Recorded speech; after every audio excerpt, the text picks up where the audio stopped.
তো এখন আমরা একটা অঙ্ক দেখি।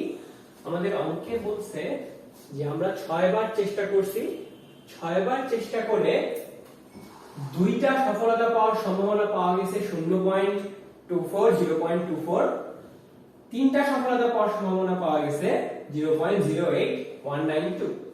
তাহলে আমাদেরকে সফলতার সম্ভাবনা বের করতে বলছে, গড় ও ভেদাঙ্ক বের করতে বলছে, বঙ্কিমতা ও সূচালতা বের করতে বলছে। এখন আমরা প্রথমে কি করব, এরকম যখন অঙ্ক দেয়া থাকবে আমরা প্রথমে আমাদের মাথার মধ্যে ঘুরাবো যে আমাদের দ্বিপদী বিন্যাসের যে একটা জেনারেল যে আমরা সূত্রটা শিখেছি NCX যেটা, সেই সূত্রটা কোন কোন ভ্যালু আমাদেরকে দেয়া আছে এবং কোন কোন ভ্যালু আমাদেরকে বের করতে হবে। তাহলে আমরা সূত্রটা আগে লিখে ফেলি। সূত্রটা হচ্ছে ফাংশনটা, সূত্র আমরা বলবো না, ফাংশনটা হচ্ছে probability of x equal to ncx into p to the power x into q to the power n minus x। তো এখন আমাদের সূত্রটা কোন কোন সূত্রটা যে আছে আমাদের কাছে এর কোন কোন মান দেয়া আছে, আমাদেরকে সম্ভাবনা দুইটা এবং তিনটার মান দেয়া আছে। তাহলে দুইটা আর তিনটা সফলতা কি, আমরা কি x কি জানি, এখানে x টা হচ্ছে সফলতার সম্ভাবনা, আমাদেরকে দুইটা সফলতার সম্ভাবনার মান দেয়া আছে, তিনটা সফলতার সম্ভাবনারও মান দেয়া আছে। তার মানে কি দেয়া আছে, probability of 2 equal to 0.24 দেয়া আছে, আবার probability of 3 equal to 0.08192 দেয়া আছে। আমরা আরো দেখি, আমাদের বলছে 6টি চেষ্টার মধ্যে, তাহলে মোট চেষ্টা কয়টা দেওয়া আছে, মোট চেষ্টা আছে n equal to দেওয়া আছে 6টা। এই কিছু মান আমাদের দেয়া আছে, আমাদের মান বের করতে হবে p এর মান, এই যে সফলতার সম্ভাবনা। তো আমরা দেখি, আমরা প্রথমে লিখে ফেলি probability of 2 এর ক্ষেত্রে হবে কি, probability of 2 এর ক্ষেত্রে হবে n কত পাইছি আমরা, n পাইছি 6x হচ্ছে 2, অর্থাৎ 6c2 into p তো আমাদের বের করতে হবে, এই p আর x এর মান 2 into q to the power 6 minus 2, 6 minus 2 কত, 6 minus 2 হচ্ছে 4, আর q কত, q হচ্ছে আমাদের 1 minus p to the power 4। ঠিক আছে, এখন আমরা ধীরে ধীরে মানগুলোকে আরো বিস্তৃত করি। তাহলে 6c2 হচ্ছে আমাদের 15, তাহলে কি 15 p square into 1 minus p to the power 4। তাহলে আমাদের হাতে আসলো 15 p square into 1 minus p to the power 4। আমরা ধরি এটা হচ্ছে সমীকরণ 1। এখন আমরা দেখি তিনটা সফলতার ক্ষেত্রে ব্যাপারটা কি দাঁড়াবে। তাহলে probability of 3 equal to n আমাদের 6, cx আমাদের 3 into p to the power x মানে কত, p to the power 3 into 1 minus p, n minus x মানে কত, 6 minus x মানে 6 minus 3 equal to 3। তাহলে কি দাঁড়ালো, 63 আমরা জানি হচ্ছে 20p cube into 1 minus p cube, এটা আমাদের সমীকরণ 2। তো আমরা এখন যদি সমীকরণ 1 ও 2 এর মধ্যে কোনো চেঞ্জ করি বা দুইটা মিলে ক্যালকুলেশন করি, আমরা কিন্তু p এর মান পাবো। কিভাবে পাবো, probability of 2 আমরা কি করি, এখন আমরা দেখতেছি যে এখানে p কিউব আছে, এখানে p স্কয়ার আছে, এখানে p কিউব আছে, এখানে 1 minus p to the power 4 আছে, এখানে 1 minus p to the power cube আছে। আমরা যদি সমীকরণ দুটো যোগ বিয়োগ করতে যাই তাহলে কি আমাদেরকে এগুলোকে উৎপাদকে বিশ্লেষণ করতে হবে। উৎপাদকে বিশ্লেষণ করতে গেলে অনেক বড় হয়ে যাবে, ক্যালকুলেশনে ঝামেলা হবে, প্লাস সবথেকে বড় যে ঝামেলাটা হবে সেটা হচ্ছে আমাদের প্রচুর পরিমাণ সময় নষ্ট হবে। তো এই সময় যাতে নষ্ট না হয়, এই সময় যাতে নষ্ট না হয় তাহলে এজন্য আমরা কি করব, এজন্য আমরা ভাগ করব।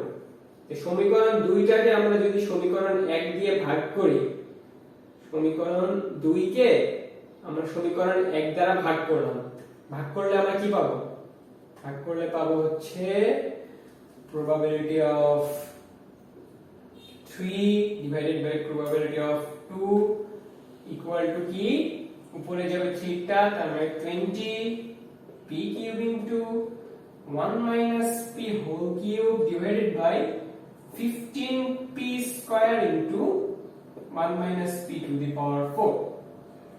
তো এটাকে আমরা কাটাকাটি করি, 5 দিয়ে যাবে, 4 5 এ 20, 3 5 এ 15, p স্কয়ার p কিউব কাটলে থাকে একটা শুধু p, 1 minus p 4 কাটলে থাকে 1 minus p, একটা 1 minus p। তাহলে কি দাঁড়ালো? তাহলে আমাদের দাঁড়ালো হচ্ছে মানটা 4p divided by 3 into 1 minus p। এখন probability of 3 এর মান আমাদের কত দেয়া আছে? 3 এর মান দেয়া আছে হচ্ছে 0.08192, আর probability of 2 এর মান দেয়া আছে 0.24। তো এটাকে আমরা ভাগ করে ফেলি, probability of 0.08192 divided by 0.24 হচ্ছে 0.3, তাহলে ইকুয়াল টু কত? 0.3। এটা আমরা তাহলে মিশিয়ে দিই। 0.3 ইকুয়াল টু কি আসছে আমাদের? এটা কাটাকাটি করে আসছে হচ্ছে 4p divided by 3 into 1 minus p। তোমাদের সুবিধার্থে আমরা এটা পাশে নিয়ে আসি।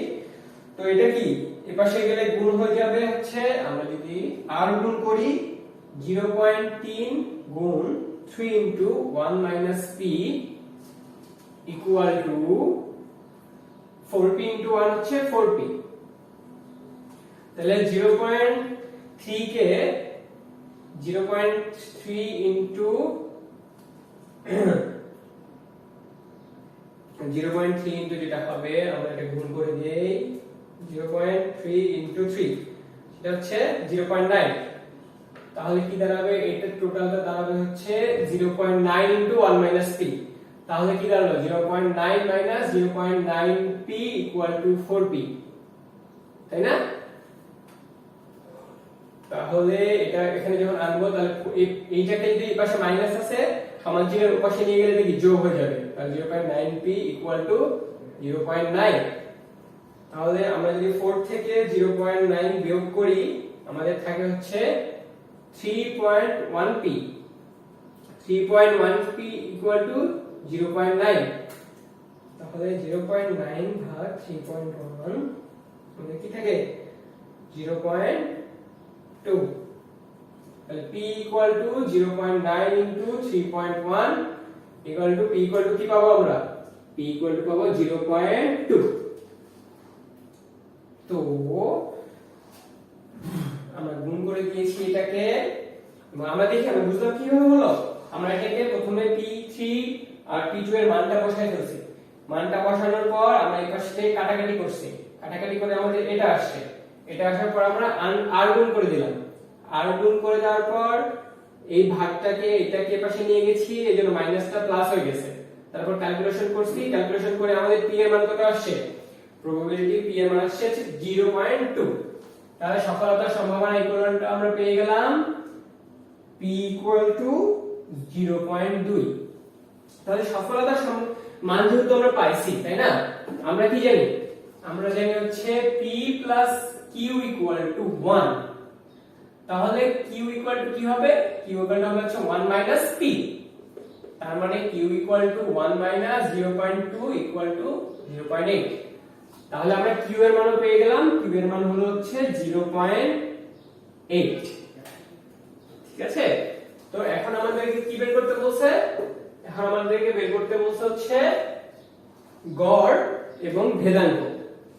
আমরা কি জানি? আমরা জানি দ্বিপদী বিন্যাসের গড় হচ্ছে গড় ইকুয়াল টু np। আমাদেরকে n কত দেয়া আছে? মোট চেষ্টা দেয়া আছে 6 ইনটু p আমরা কত বের করলাম এখনি? p বের করলাম 0.2। তাহলে আমাদের গড় কত আসলো? 6 ইনটু 0.2 ইকুয়াল টু 1.2। গড় আমাদের আসলো 1.2। আমরা কি জানি? আমরা জানি ভেদাঙ্ক ইকুয়াল টু কত? np Q. n আমাদের দেয়া আছে 6, p আমরা বের করেছি 0.2, q আমরা বের করেছি 0.8। তাহলে ভেদাঙ্ক কি দাঁড়ালো? 1.2 ইনটু 0.8 ইকুয়াল টু 0.96। তাহলে আমরা আমাদের গড় পেয়ে গেলাম, ভেদাঙ্কও পেয়ে গেলাম। এখন আমাদের যে কাজটা করতে হবে সেটা হচ্ছে বঙ্কিমতাঙ্ক আর সূচলতাঙ্ক বের করতে হবে।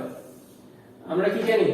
আমরা জানি যে বঙ্কিমতাঙ্ক √b1 q - p divided by √npq। তো q কত পেয়েছি আমরা? q পেয়েছি 0.8 মাইনাস p কত? 0.2 √npq। npq টা কি আমাদের ভেদাঙ্ক না? তাহলে npq আমরা পেলাম 0.96। তো আমরা এটাকে হিসাব করে ফেলি।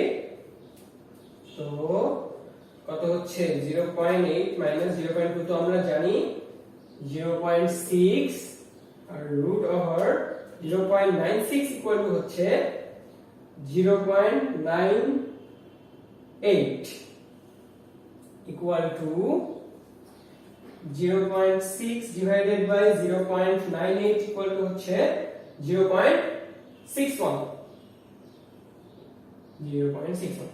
তাহলে দ্বিপদী এই আমাদের ডেটাগুলো দেয়া আছে, এই ডেটাগুলোর হিসাবে এই উক্ত দ্বিপদী বিন্যাসের সূচলতা বঙ্কিমতাঙ্ক হচ্ছে 0.61। ঠিক আছে, আমরা বঙ্কিমতাটাও বের করে ফেললাম 0.61। এখন আমাদের বের করতে হবে হচ্ছে সূচলতাঙ্ক। আমরা কি জানি? সূচলতাঙ্ক বা কোএফিসিয়েন্ট অফ কার্টোসিসের সূত্রটা হচ্ছে 3 plus 1 minus 6pq divided by npq। তাহলে দিলাম 3 প্লাস 1 মাইনাস 6 ইনটু p এর মান 0.2, q এর মান 0.8 আর npq আমরা বের করেছি 0.96। তাহলে 3 প্লাস 1 মাইনাস 6 ইনটু 0.2 ইনটু 0.8 এটা হলো 0.04 divided by 0.96। 0.04 divided by 0.96 equal to হচ্ছে 3 প্লাস 0.04167। তাহলে এটার বঙ্কিমতা হলো হচ্ছে 3.04।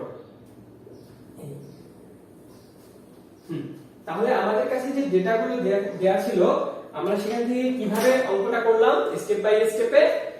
আমাদের কাছে শুধু n দেয়া ছিল আর 2টা এবং 3টা সম্ভাবনা, সফলতা পাওয়ার সম্ভাবনা দেয়া ছিল।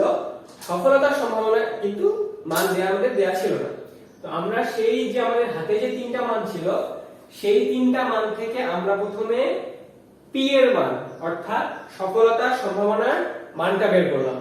p এর মান বের করার পর আমরা সেখান থেকে q এর মান বের করলাম।